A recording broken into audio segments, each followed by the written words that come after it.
Avant de commencer, dites-nous en commentaire qui voulez-vous voir remporter ce combat. Le Real Madrid est en train d'imploser de l'intérieur, une bagarre entre Tchouaméni et Valverde à l'entraînement, Valverde qui finit à l'hôpital avec un traumatisme crânien, une procédure disciplinaire ouverte par le club, et tout ça à quelques jours du Classico. Bienvenue dans le Flash Club de Foot, on démarre fort. Commençons par Paris, parce que malgré ce chaos madrienne, le PSG lui vit dans une bulle de bonheur totale ce matin. Après la qualification en finale de la Ligue des Champions, mercredi soir, Nasser Al-Khelaifi s'est mêlé aux joueurs dans les couloirs de l'Allianz Arena pour leur dire sa fierté. Il a insisté sur le courage, la discipline tactique et sur le fait que cette finale n'est pas une fin, mais un nouveau palier dans le projet. Des joueurs ont été particulièrement mis en avant, Safonov qui a très bien géré sa surface, Dembélé, Kvaratskhelia, Pacho, Zahir Emery et Fabian Ruiz, les piliers de cette qualification.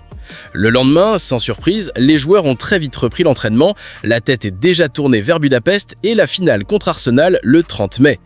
Le Parisien révèle d'ailleurs une anecdote savoureuse, Luis Enrique a organisé une soirée dans un grand restaurant parisien pour son 56e anniversaire. Il a réservé une table au restaurant Prunier près de l'Arc de Triomphe et il n'est pas venu lui-même. Les joueurs s'y sont retrouvés sans leur coach pour prolonger la fête de la qualification. Drôle de manière de fêter un anniversaire, vous me direz, mais quand on est qualifié pour la finale de la Ligue des Champions, même sans le principal intéressé, la soirée doit quand même être sympathique. Direction maintenant l'Espagne et le vestiaire du Real Madrid qui ressemble de plus en plus à un volcan sur le point d'exploser. Marca titre en une autre bagarre et l'image est désastreuse et c'est peu dire. Après la baffe de Rudiger sur Carreras la semaine dernière, après l'escapade de Mbappé en Sardaigne, voilà qu'un nouvel incident encore plus grave a éclaté entre Aurélien Tchouaméni et Federico Valverde.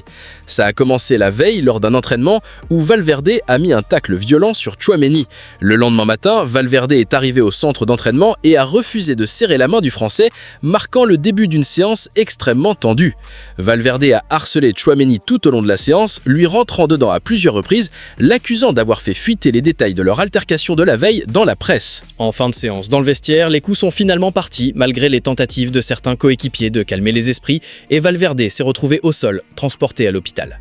Le Real Madrid a ensuite publié 2 communiqués dans la soirée, le premier confirmant l'ouverture d'une procédure disciplinaire contre les 2 joueurs, le second révélant que Valverde a été diagnostiqué avec un traumatisme crânien et devra observer 10 à 14 jours de repos. Autrement dit, Valverde sera absent pour le Classico ce week-end face au Barça. Valverde lui-même a pris la parole sur ses réseaux sociaux pour assurer qu'aucun coup direct n'allait être échangé et que sa blessure au front venait d'une chute accidentelle contre une table. Mais selon El Mundo, les 2 joueurs ne seront pas vendus cet été, malgré tout ça. Ils seront bien là la saison prochaine et le futur entraîneur devra gérer cette bombe à retardement dans le vestiaire. La presse européenne est unanime. L'équipe parle de crise avant le Classico, le Daily Mail décrit un vestiaire fragmenté, gouverné par des clans.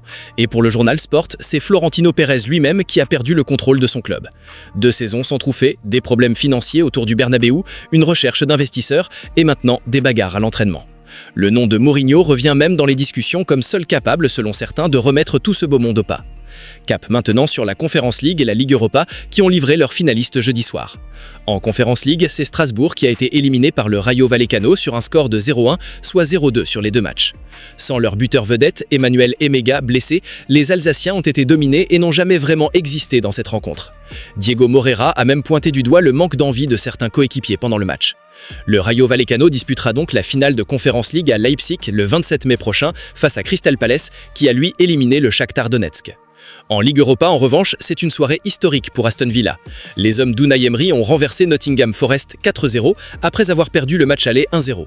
John McGinn a été l'homme du match avec un doublé. Villa disputera sa première grande finale européenne depuis 1982 face à Freiburg à Istanbul le 20 mai. Un résultat exceptionnel pour un club qui n'avait plus atteint ce stade depuis 44 ans. Et forcément, avec Villa en finale de Ligue Europa, le mercato autour de Morgan Rogers s'emballe encore plus. Selon le Télégraphe, Manchester United a identifié l'attaquant de 23 ans comme le successeur à long terme de Bruno Fernandes au poste de numéro 10. United veut garder Fernandes, mais son contrat dispose d'une clause libératoire à 65 millions d'euros activable cet été. Et si quelqu'un déclenche cette clause, le club veut avoir déjà son remplaçant sous la main. Rogers a réalisé une excellente saison avec 9 buts et 5 passes décisives en 35 matchs de championnat. Aston Villa pourrait être vendeur si le prix est bon, mais la concurrence sera rude. Chelsea surveille aussi le dossier.